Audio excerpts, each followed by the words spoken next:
Joining me now is Texas Congressman Roger Williams. He's the chairman of the House Small Business Committee. Mr. Chairman, good to see you. Thank you so much for being here. How would you assess the small business community? How has the shutdown impacted small business? Well, it impacted small business somewhat. You can't just shut a business down and start it back. But I can tell you Main Street, Maria, is fired up. I mean, we lost talking about the big, beautiful bill and this shutdown stuff. But the big, beautiful bill is what's going to make tax cuts permanent, 100% expensing. It's going to allow banks to do business with less regulation. Family farm, now you can keep $30 million threshold for inheritance taxes. All these things are turning Main Street on. And I can tell you as a small business owner in Texas, Main Street is ready. And we need one more rate cut. And I think we can see an economy we haven't seen in years. Well, I mean, look, we've also got efforts from the White House to help with affordability. I mean, the White House is announcing a rollback of certain tariffs on things like grocery staples, beef, coffee, bananas, or, you know, any of these consumer goods that are not grown in the United States. Mr. Chairman, Secretary Bessent just told me that the administration's efforts to rein in costs will be felt by the first or second quarter. What are your thoughts on this rollback of tariffs for these grocery staples? Well, I'm kind of glad, actually. I mean, the president said that tariffs would be an issue, a competitive issue to bring people doing business up with us again. At the same time, anytime you lower the cost of goods sold and you put it in the economy, it helps. So I think it's great. You know, I mean, we're going to be competitive. People will be competitive, but business now will be competitive. So he's doing it the right way. He's maneuvering it, and he's done a great job.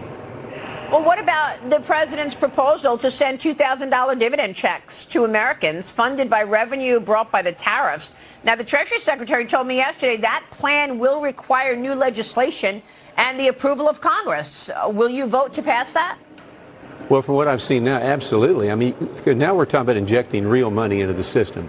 You know, in a business, the tariff income is what we call other income. And this is real money. If you can put it back in the system to the people that need it, I'd be all for it. It's another opportunity to inject capital in the system. It's real.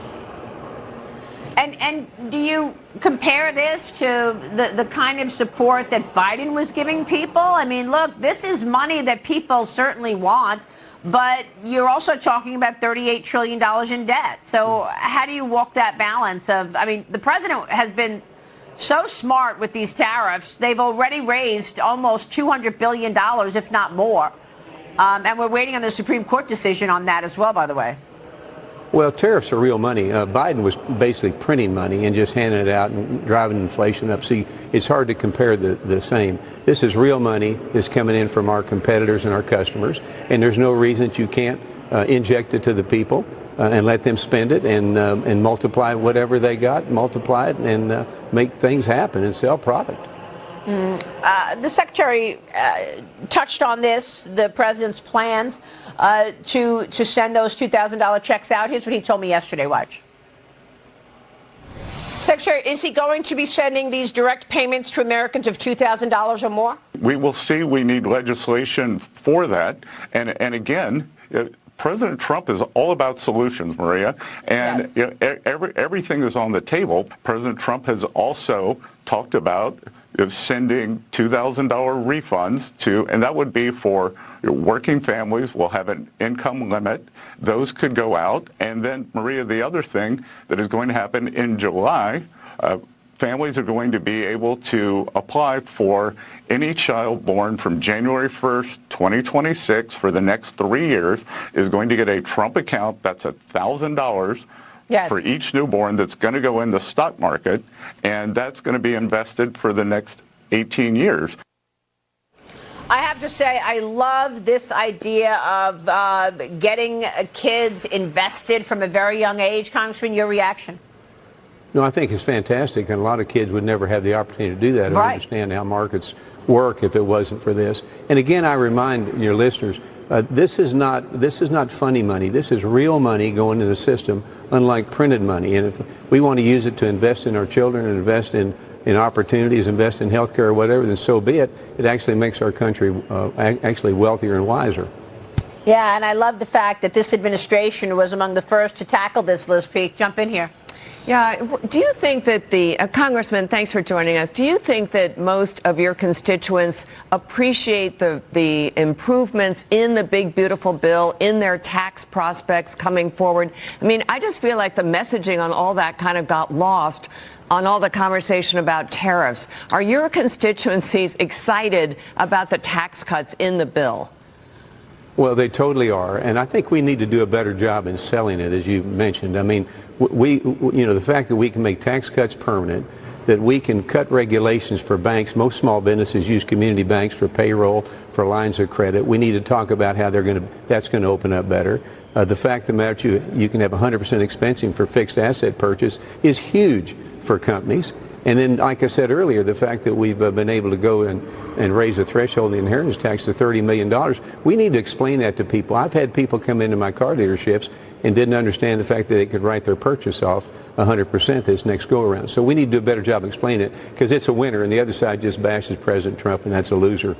I agree with that for sure. Ryan, the expensing part of the big, beautiful bill and the tax treatment is so important and impactful for small business and large business alike. Ryan, jump in.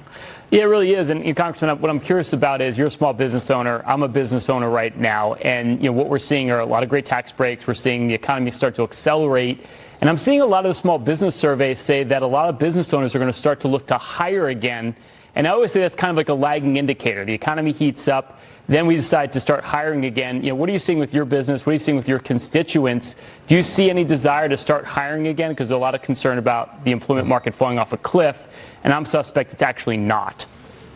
Well, no, there's workers out there, and even in my business, we're beginning to hire people, and people want to expand. And there's a thing called risk and reward in this country that built this country, and I think people think now they can take some risk and then get some reward. And if we get an interest rate cut in December, like I said earlier, the economy is going to go sky high. But there's great opportunity for people to get a job, a real job, a job that people really want. And we see it all over as I travel around the country. Well, how are they dealing with AI, Congressman? Because we know that AI will replace certain jobs. So what is the small business community doing about it? Well, I think they're understanding it better, so actually there can be some expense cutting. But there are a lot of jobs out there that are not going to be taken away by a robot. There's people that have to do business with people. People have to shake hands with people. People have to buy from people. And I think it's going to be a fine line, and small business will learn how to adjust that and make it happen. All right, we will leave it there. Congressman, great to see you. Thank you, sir. Good to see you. Roger Williams on Capitol Hill. Quick break, and then